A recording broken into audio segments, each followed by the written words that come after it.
আসসালামু আলাইকুম।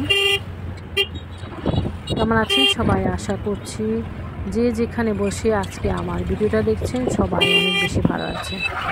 হঠাৎ সকালবেলা বৃষ্টির মধ্যে আমি বেরিয়ে পড়লাম গ্রামের উদ্দেশ্যে।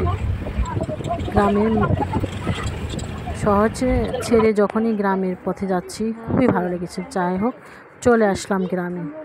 মাহা তো পুকুর ভরা পানি দেখে মাহা খুব বেশি খুশি। আমার কাছেও খুব ভালো লেগেছে, তাই আমি একটু পুকুরের পানিতে একটু হাত আর পাটা ধুয়ে নিলাম। পেক কাদায় ভরে গিয়েছে হাত পা। যাই হোক, আমি যখন পুকুরে নেমেছিলাম, মাহা গ্রামে এসে দুটো বান্ধবী হয়ে গিয়েছে। বান্ধবীর হাত ধরে মাহা পুকুরে নেমেছে। মাহা খুবই খুশি। যাই হোক, মাহা পুকুরে নেমে সেও পা ধুয়ে নিল। আমার কাছে বেশ ভালো লেগেছে, আমি তাই একটু ভিডিও শ্যুট করে নিয়েছি। যাই হোক, মাহার পা ধোয়া শেষ। মাহা এখন উঠে চলে আসবে। চলে এসে কি করছে সেটাই আমি আপনাদের সাথে শেয়ার করছি। বাসার মধ্যে বন্দি থাকে সারাদিন, এখন গ্রামে এসে সে তো বেশ খুশিতে সে আটখানা। সে গ্রামের মেঠোপথ দিয়ে হেঁটে যাচ্ছে, মায়ের আর খবর নেই। যাই হোক, আমি পিছন থেকে তাকে পাহারা দিচ্ছি। চারিদিকে পানিতে টইটুম্বুর হয়ে আছে।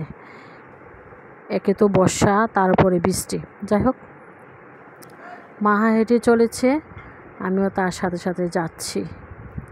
খোলামেলা পরিবেশ পেয়ে মাহা খুব বেশি খুশি। সে আসতেই চাচ্ছে না গ্রাম থেকে। সে বলে, আম্মু একটা দিন থাকো না। ঠিক আছে, আমি চলে আসছি। যাই হোক, মাহা এখন হেঁটে হেঁটে আবার এ বাড়ি সে বাড়ি সে ঘুরে বেড়াচ্ছে। যাই হোক,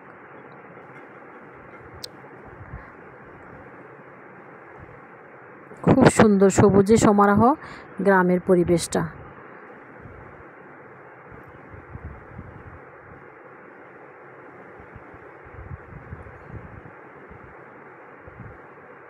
আমি আবারও আপনাদের কাছে দেখাচ্ছি যে গ্রামের পরিবেশটা অনেক সুন্দর দেখাচ্ছে। বর্ষার সিজন তাই।